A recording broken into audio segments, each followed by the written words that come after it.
आज का हमारा क्लास है area related word problem. Area related और इस एरिया रिलेटेड को पढ़ने के बाद हमारा ये चैप्टर पूरी तरीके से कंप्लीट हो जाएगा, इसमें तो कोई डाउट नहीं है ना। क्लास 8 में एरिया रिलेटेड पढ़ने के लिए हमको केवल दो चीजों के बारे में पढ़ना पड़ेगा, पहला रेक्टेंगल और दूसरा आइसोसेलेस ट्रायंगल। पहला रेक्टेंगल और दूसरा आइसोसेलेस ट्रायंगल। सबसे पहला जो है वो है हमारा रेक्टेंगल। पहले रेक्टेंगल को समझते हैं कि आखिर होता क्या है। रेक्टेंगल कुछ इस प्रकार के शेप का होता है ना, जिसमें से ये वाला पार्ट हमारा क्या कहलाता है मालूम है? ब्रेथ। ब्रेथ या फिर किसी किसी बुक में इसी को WIDTH विद भी इसको कहा जाता है ना। और ये वाला पार्ट हमारा कहलाता है लेंथ। कोई दिक्कत नहीं, बात समझ में आ गया। चलो अब इसका एरिया क्या होता है, फॉर्मूला। इसका एरिया होता है लेंथ इंटू ब्रेथ। कोई दिक्कत नहीं। चलो उसके बाद इसका पेरीमीटर। इसका पेरीमीटर होता है 2 इंटू L प्लस बी। ये तो हो गया हमारा रेक्टेंगल का केस। उसके बाद है हमारा दूसरा आइसोसेलेस ट्रायंगल। तो सेलस ट्रायंगल, आइसोसेलेस ट्रायंगल क्या है इसको भी समझते हैं पहले। आइसोसेलेस ट्रायंगल का डायग्राम कुछ इस प्रकार का होता है, ठीक है। ये हमारा ट्रायंगल है, लेकिन आइसोसेलेस ट्रायंगल में एक खूबी ये है कि इसका अपोजिट साइड जो है वो दोनों बराबर होता है ना, इक्वल होता है। कोई दिक्कत नहीं, बात समझ में आ गया। तो ये दोनों होता है हमारा अपोजिट साइड जो कि इक्वल होता है, और ये नीचे वाला हमारा होता है बेस। कोई दिक्कत। चलो अब इसका भी एरिया का कुछ फॉर्मूला है, ठीक है। यदि इस आइसोसेलेस ट्रायंगल में एक परपेंडिकुलर है, यानी कि एक हाइट है, क्या है एक, यदि हाइट है, ये क्या है हमारा हाइट है, इसको हम लोग h से डिनोट करते हैं। यदि एक आइसोसेलेस ट्रायंगल में एक हाइट है, तब जाके इस आइसोसेलेस ट्रायंगल एरिया का जो फॉर्मूला होगा वो होगा 1/2 into base into height. Base हमारा ये हो गया, हाइट हमारा ये हो गया। चलो उसके बाद इसका पेरीमीटर होता है, इसका पेरीमीटर होता है सम ऑफ ऑल साइड्स, है ना, सम ऑफ ऑल साइड्स। कोई दिक्कत नहीं, बात समझ में आ गया। चलो बस इन्हीं दो कॉन्सेप्ट को यूज करके हम लोग अपने क्लास 8 का एरिया रिलेटेड जितना भी वर्ड प्रॉब्लम होगा सारे के सारे को बनाएंगे। सबसे पहला सवाल देखते हैं क्या है। सबसे पहला सवाल है कि the perimeter of a rectangle is 13 centimetre and its width is 2 whole 3/4, find its length. एक रेक्टेंगल है, उस रेक्टेंगल का जो पेरीमीटर है वो हमको 13 सेंटीमीटर दिया हुआ है, और उसका जो विड्थ है वो 2 होल 3/4 दिया हुआ है। हमको निकालना है क्या, लेंथ निकालना है। तो क्या हमको लेंथ मालूम है? नहीं है, वही तो निकालना है हमको, है ना। तो सॉल्यूशन कैसे बनाएंगे? सबसे पहले पेरीमीटर हमको मालूम है, तो पेरीमीटर यहां पे लिख दो।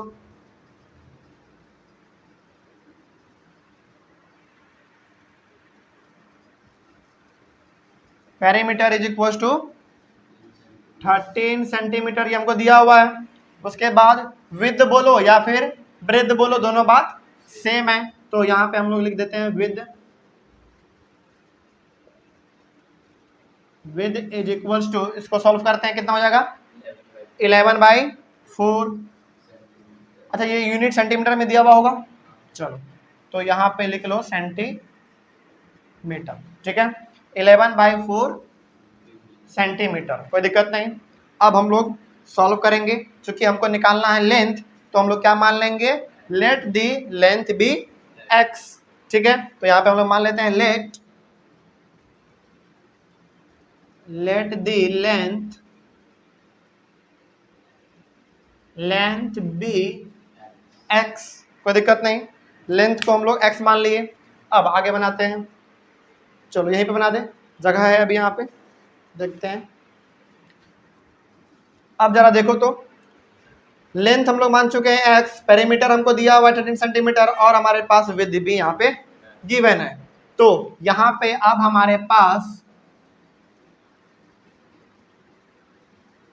पेरीमीटर, जरा बताओ तो पेरीमीटर का formula 2 into L plus B है ना, तो 2 इंटू एल प्लस बी, और पेरीमीटर क्या हमको गिवन था 13 सेंटीमीटर दिया हुआ है, तो यहाँ पे लिखेंगे 13 centimetre is equal to 2 into L, L कितना x यहाँ पे माने हुए हैं, तो x प्लस ब्रेथ कितना 11/4, तो 11/4। आगे इसको सॉल्व करते हैं, 13 इज इक्वल टू 2 और इसको सॉल्व करेंगे, कुछ नहीं है तो 1 है नीचे है ना, तो एलसीएम हो जाएगा 4, सॉल्व करेंगे तो 4x प्लस 11, कोई दिक्कत नहीं। आगे जरा देखो, 13 इज इक्वल टू कितना हो जाएगा, इसको मल्टीप्लाई कर लो, यहीं पे कितना हो जाएगा 8x 22/4। ठीक है, चलो अब तो जगह नहीं बचा, अच्छा यहाँ पे जगह है, इसके बाद यहाँ पे। ठीक है, कितना हो जाएगा, ये 4 यहाँ पे डिवाइड में है तो क्रॉस मल्टीप्लीकेशन हो जाएगा, तो 13 4 जा, यहाँ पे लिख दो पहले, 13 into 4 is equals to 8x plus 22, तो 13 4 जा 52 is equals to 8x plus 22, आगे माइनस 22 ना, 8x माइनस करेंगे कितना आ जाएगा 30 आ जाएगा, इज इक्वल्स टू 8x। चलो कितना हो जाएगा, जल्दी बोलो, चलो 2 से करेंगे तो 15, 2 से करेंगे 4, अब तो नहीं कटेगा, तो 15/4 इज इक्वल्स टू x। ठीक है, अब जरा देखो, यहाँ पे विद हमको दिया हुआ था मिक्स फ्रैक्शन में, हमारे पास यहाँ पे लेंथ आया किस में, इम्प्रॉपर में, तो हम इसको चाहे तो मिक्स्ड में चेंज कर सकते हैं। चलो इसको कर लेते हैं जरा, 15 को डिवाइड कर दो 4 से, कितना हो जाएगा 3 बार में लग जाएगा 12, तो 3 whole 3/4 centimetre is equals to x। तो हमारे पास x का वैल्यू आ गया 3 होल 3/4, और यही x का वैल्यू हमारा क्या है, लेंथ है, जिसको कि हम लोग माने हुए थे, कोई दिक्कत नहीं। तो हमको सवाल में क्या पूछा था, फाइंड इट्स लेंथ, तो लेंथ हमारा निकल गया 3 होल 3/4, इसमें तो कोई डाउट नहीं, बात समझ में आ गया है। चलो अब हमारा नेक्स्ट सवाल क्या है, तो यहाँ पे एक लाइन आप नीचे में लिखेंगे क्या, कि hence the length of rectangle be 3 whole 3/4 centimetre. ठीक है, चलो उसके बाद नेक्स्ट सवाल हमारा क्या है, इसको भी पढ़ते हैं। The perimeter of a rectangular swimming pool is 154 metre. अच्छा, एक रेक्टेंगुलर स्विमिंग पूल होगा कुछ इस प्रकार का, है ना, और ये हमारा क्या होगा, एक स्विमिंग पूल होगा, इसमें पानी भरा हुआ रहेगा, इसका जो पेरीमीटर दिया हुआ है वो 154 मीटर दिया हुआ है, 154 मीटर दिया हुआ है। उसके बाद its length is 2 metre more than twice its breadth, अपने ब्रेथ से वो 2 क्या है, ज्यादा है, लेकिन यहीं पे भी सवाल खत्म नहीं हो रहा है। पहले ये हमारा हो गया क्या, रेक्टेंगुलर का स्विमिंग पूल हो गया हमारा, पहले इसको सॉल्व करेंगे। इसका जो लेंथ है वो 2 मीटर ज्यादा है, तो क्या ब्रेथ हमको मालूम है क्या, नहीं मालूम है, तो ब्रेथ को मान लेते हैं हम लोग पहले। Solution, let the breadth be x metre है ना, तो मीटर में मान लो एक्स मीटर, कोई दिक्कत? बहुत समझ में आ गया। चलो अब उसके बाद क्या कहा है सवाल में? सवाल में कहा है कि इसका जो लेंथ है वो 2 ज़्यादा है ट्वाइस इट्स ब्रेथ। आप जरा समझो, यही चीज़ यहाँ पे समझना पड़ेगा कि यहाँ पे द लेंथ बी, लेंथ कितना हो जाएगा? सबसे पहले बात तो 2 क्या है, वो ज़्यादा है, तो 2 यहाँ पे लिख दो, ठीक है। लेंथ जो है वो ब्रेथ से क्या है, वो 2 ज़्यादा है, लेकिन 2 metre more than twice its breadth. Breadth क्या होगा? ट्वाइस, यानी कि 2x होगा। तो पहले क्या माने थे? x माने थे, और ये लेंथ कितना होगा ज़्यादा? 2x plus 2। 2 तो ये ज़्यादा है ही, लेकिन वो 2 किससे ज़्यादा है? उसके ब्रेथ के 2 गुने से 2 ज़्यादा है ना। तो यहाँ पे 2 तो लिखेंगे ही लिखेंगे। तो यहाँ पे क्या कहा था? 2 मीटर मोर, तो 2 मीटर मोर लिख दिए।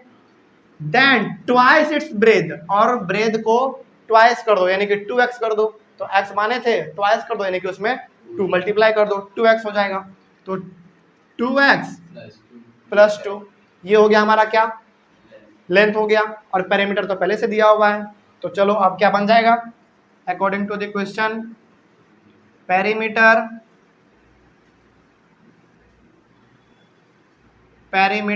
इज इक्वल्स टू कितना होता है? 2 इंटू एल प्लस बी, हो गया। चलो उसके बाद पेरीमीटर हमको सवाल में दिया हुआ था 154 is equals to 2 into L, कितना? 2x प्लस 2 प्लस ब्रेथ कितना? x, इसको माने हुए हैं, तो x हो गया। आगे 154 2 3x प्लस 2। चलो इस यहाँ पे जो 2 है इधर लेते आओ, डिवाइड कर दो इसको, 154 डिवाइडेड बाय 2, तो 3x प्लस 2 बचेगा, है ना।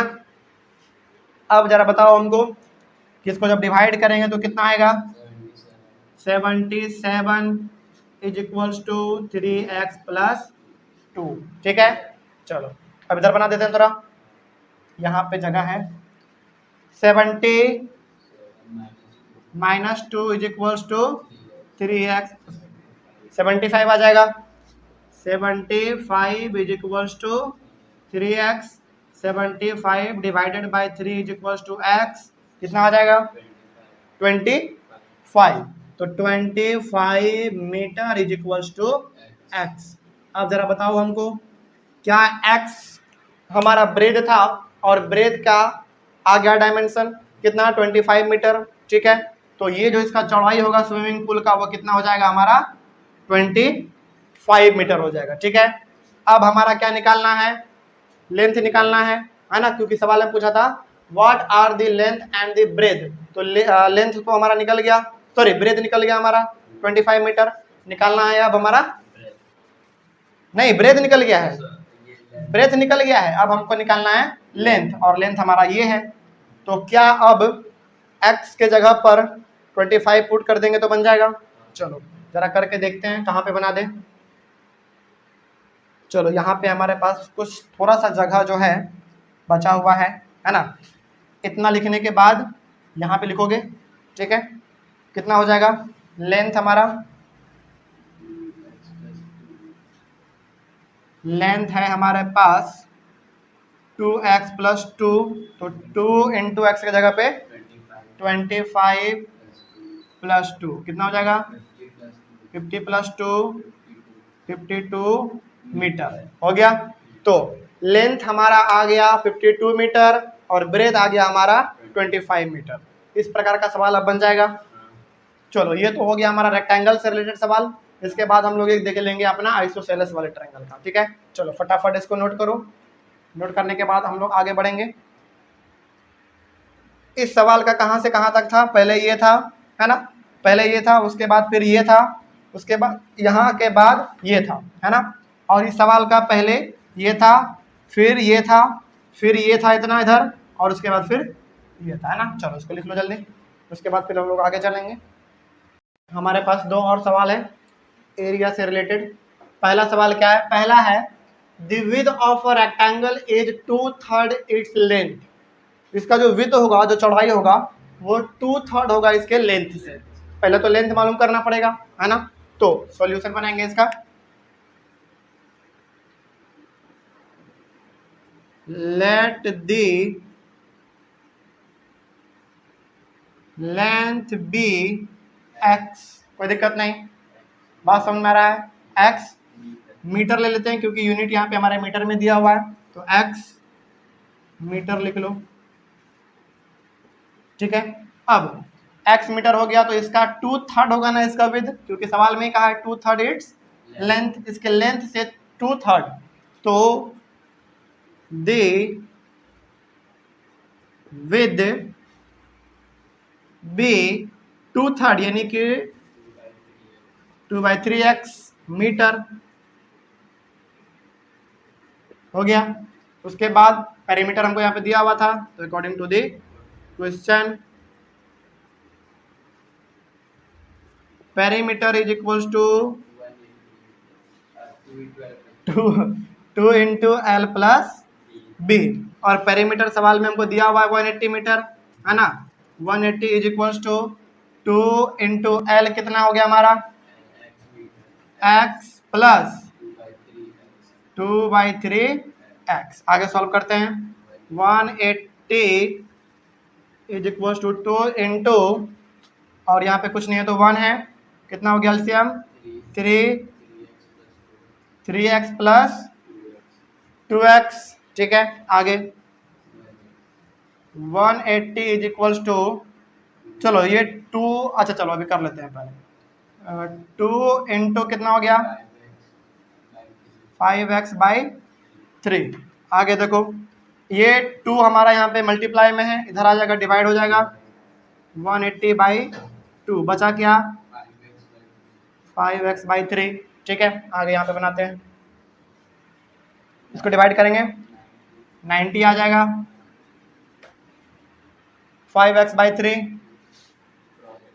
5x/3 और क्रॉस मल्टीप्लीकेशन हमको यहाँ पे करना पड़ेगा, तो कितना हो जाएगा 270 इज इक्वल्स टू 5x, तो 270/5 इज इक्वल्स टू x।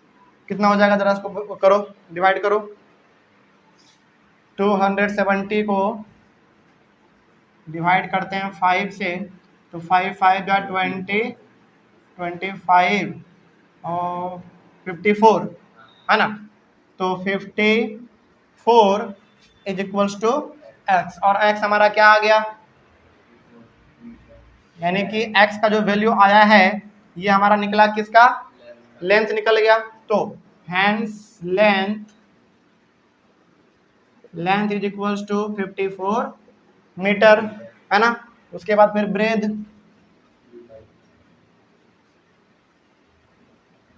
मत लिखो, विद लिखो, क्योंकि सवाल में विद कहा था ना। चलो विद लिख लेते हैं हम लोग।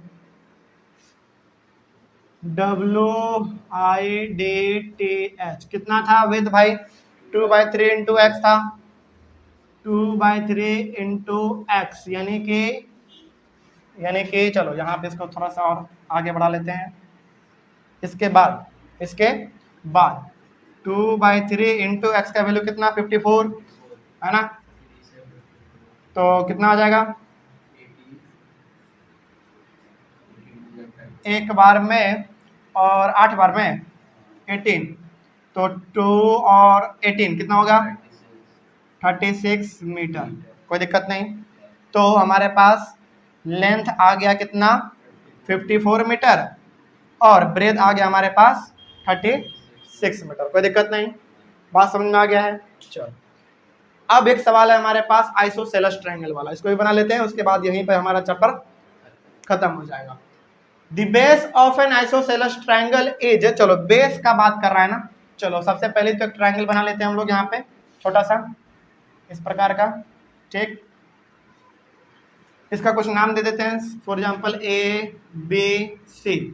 क्या कह रहा है कि the base of N isosceles triangle is 4/3 centimetre. ये जो बेस है ये कितना है 4/3 सेंटीमीटर दिया हुआ है सवाल में हमको, ठीक है।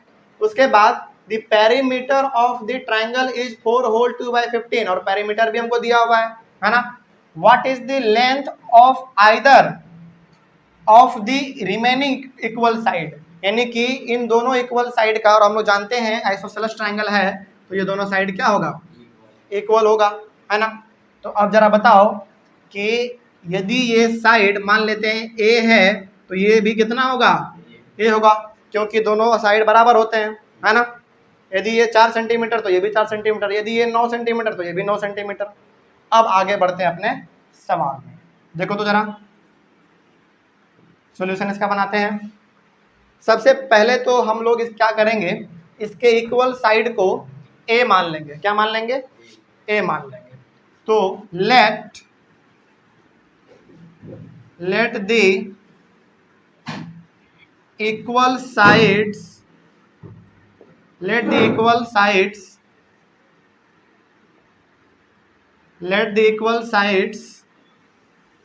of the triangle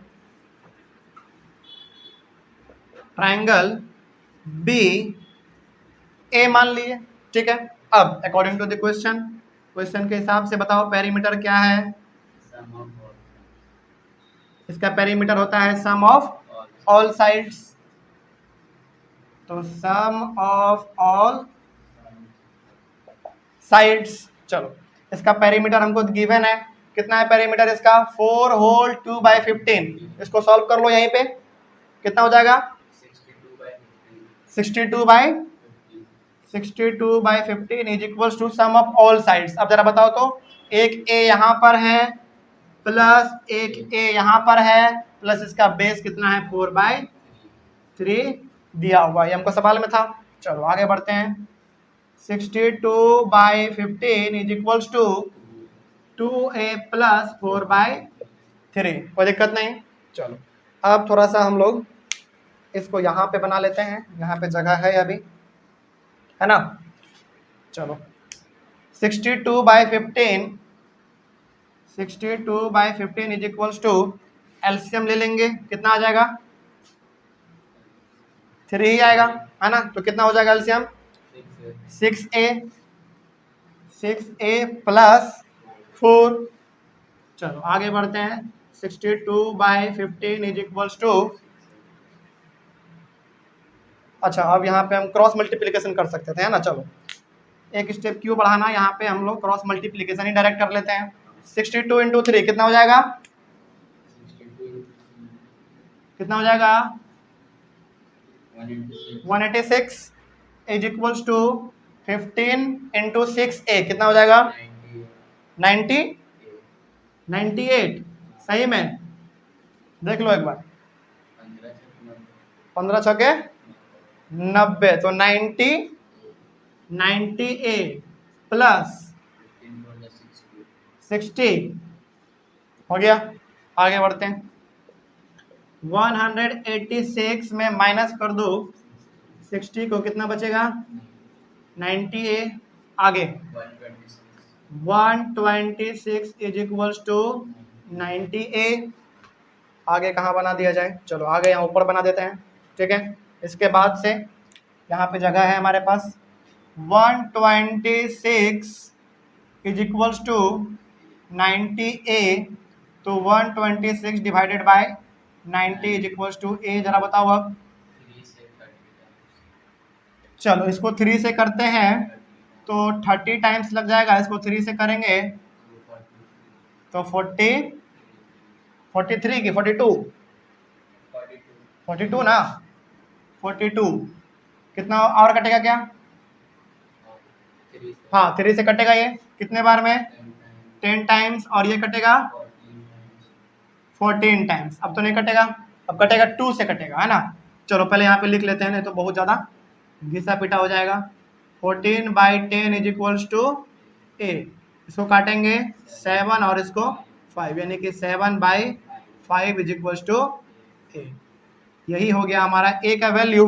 अब आप यदि इसको चाहे तो मिक्स्ड फ्रैक्शन में ला सकते हैं, है ना, ये तो अब आ जाएगा। तो ये वाला साइड भी कितना हो जाएगा हमारा 7/5 क्या सेंटीमीटर, क्योंकि सेंटीमीटर में दिया हुआ था हर एक चीज़।